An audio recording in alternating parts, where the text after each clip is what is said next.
This right here is homemade chickpea flour from sprouted chickpeas. Yes, this is the best chickpea flour you ever have, and it's cheap when you make it yourself, sprouted yourself. If you'd like to learn how I did this, keep watching. Hi guys, how are you doing? So these are chickpeas that have been sprouting for about 4 days. See the beautiful sprouts. This is the best way to have your pulses and grains, because you've broken down the seed coats and actually deactivated phytic acid, which can be inflammatory.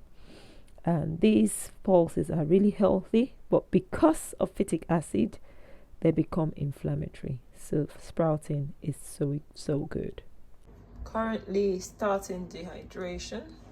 It sprouted well and it looks good, so this is the best time to dehydrate it.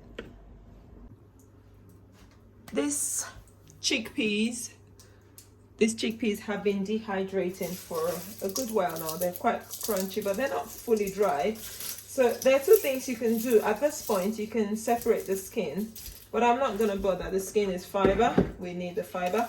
So I use I have 2 Vitamix jugs. The problem using plastic jugs for flour is it cracks. So this is only reserved for flours.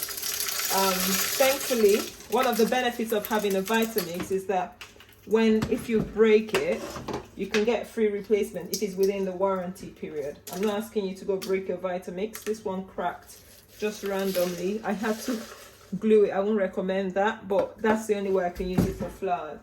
Although Vitamix does a stainless steel jug now in the USA, we don't currently have it in the UK, so we got to make do with these.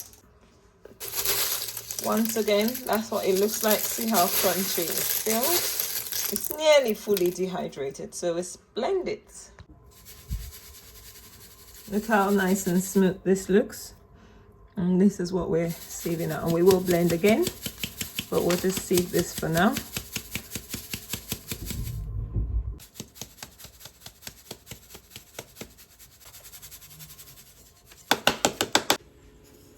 So guys, this is what our flour is looking like. This is it. It's nicely sieved and it looks good as you can get from the shops. Even if you wanted to sieve it more, you could sieve it.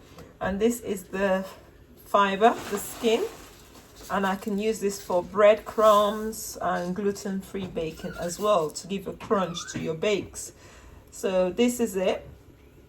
Thank you so much if you've watched till this point. Let me know in the comment section what sort of sprouted flours you've ever tried. Trust me, if you have sensitivities to pulses and grains, sprout them.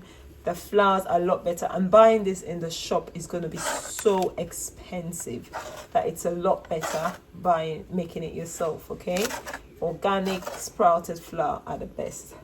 Anyway, once again, thank you for watching.